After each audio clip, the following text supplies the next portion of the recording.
Today we are going to be talking about real estate agents. Real estate agents initially are probably like, why is this lender talking about real estate agents? But this is actually to your benefit, realtors, because so many times, and especially in real estate, 10% of the people do 90% of the business. Same thing with loan officers. There are some loan officers out there and real estate agents who do no business. They may not even own a home. So how are they selling a home if they don't own a home? Or how are they helping you buy investment real estate if they don't own investment real estate themselves? So the purpose of this video is to go over the most common mistakes clients and individuals make when selecting a real estate agent to represent them. Hi guys, my name is Andrew Augustiniak. I am of the Augustiniak lending team here based in Chandler, Arizona, but our team does loans over 45 different states. And today I'm gonna try to help you think a little bit further when selecting a realtor to represent you, okay? Let's break it down. I want to set the stage. When you are traveling out of state, when you're going on a vacation with your family, your kids, your buddies, on a golf trip, that'd be me, you're researching where you're going and you're researching where you're staying and you're picking the perfect room because this is fitting you and who you're going with. Cost, whatever that may be. That's for a short trip, short vacation. It's really a room to sleep in, but you're still researching it because it's that important to you. Same thing goes for a home, especially on a $500,000 purchase potentially, maybe sometimes $400,000, maybe $2 million. I talk about this all the time. We live in an age of social media, our phones, where we're just scrolling, or YouTube Reels. I mean, you're on YouTube right now, but YouTube Reels, or Instagram Reels or YouTube Shorts where you're just going to the next thing, right? The next thing, the next thing, the next thing, the next thing, the next thing. And then there are companies, large companies like, and we all know the names Zillow or Realtor.com or Trulia or anything like that, where we start shopping for homes, okay? These big companies know this. That's why they spend thousands of dollars marketing to individuals on those sites. With that being said, then what happens if you start shopping for a home, you then go onto that site and by entering your information, those sites then give your information to realtors who then pay to be a part of that service. One thing to understand, guys, is Zillow and Realtor.com and all these places aren't a place to just go check your home values. Data is the biggest thing that drives this world nowadays. There's data centers popping up everywhere.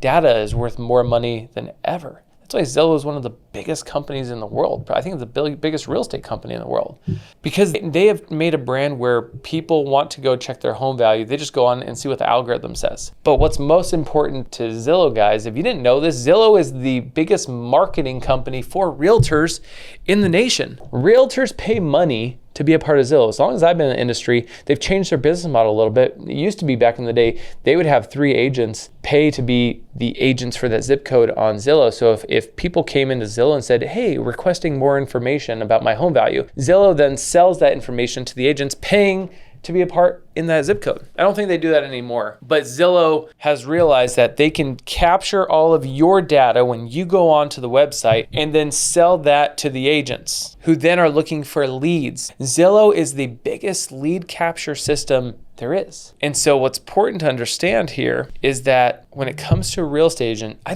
actually don't even care if you end up talking to the agent on Zillow, because I know agents who generate business through Zillow. It's a great connection piece too. But understand that the agent you're talking to, you still have to interview, just as you would interview somebody who is referred to you. At least somebody being referred to you is coming from a trusted source usually. But my point here is if you put that much research into the hotel and the resort you're going to stay at for your vacation, you need to put that much research into the agent that is going to represent you in this home transaction, because being a realtor is not just somebody who opens the doors. Being a realtor is somebody who represents you in this legal contract to buy this home. That's one of the largest investments that you'll ever make, and hopefully you'll continue to keep making. But that agent's going to represent you in negotiations. That agent's going to protect you in the contract. They're going to write the contract. They're going to make sure that money is being exchanged properly, that you're doing your inspections, your appraisal, they're scheduling, they're showing all these homes. They're making sure, and they're protected to protect you, that everything that you expect to get out of that home negotiation and contract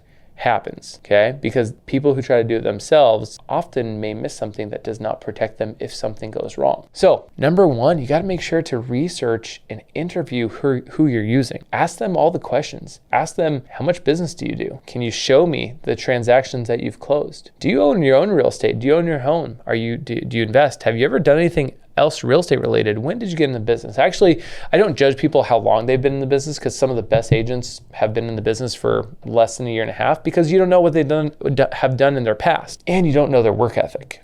So again, some of the best agents that I know have only been doing this for a year and a half in some situations. But you want to interview them and ask them, what is their experience level? How confident they are in negotiations? How comfortable are they with uncomfortable questions with the listing agent potentially?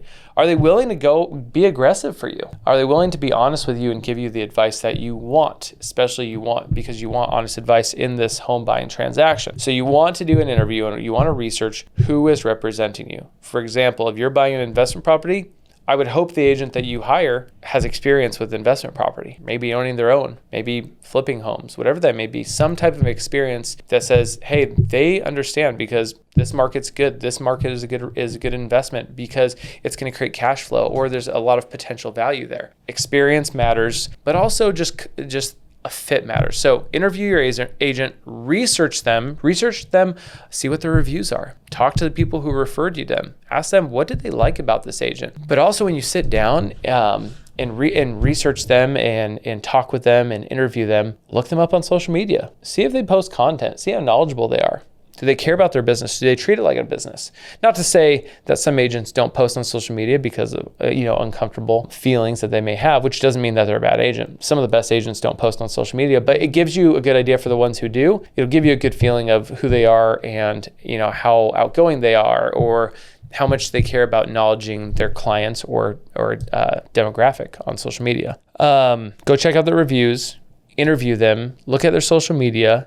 But most of all, after all is said and done, do you feel comfortable with them as your agent? Do you feel like you want to go see homes with them on a weekly basis? Do you feel like they'll represent you? Don't use somebody just because they were referred to you. Don't use somebody just because they called you 10 times on the phone after going on Zillow. Do your research, read your reviews, stalk them on social media, sit down and interview them. At the end of the day, if you say that's the person I want to work with, usually you'll know after doing all those 4 things, but you want to make sure that they're a good fit. You're going to have a good relationship, you're going to have some fun, they're going to represent you, they're going to work with you well, so you can have the best home buying experience that is possible for you. Guys, if you have any questions at all, my contact information is in my description of this video on my YouTube channel. Shoot me a DM, schedule a meeting with me. I'm happy to help. Our team does loans in 45 different states, and we're here to answer all of your questions.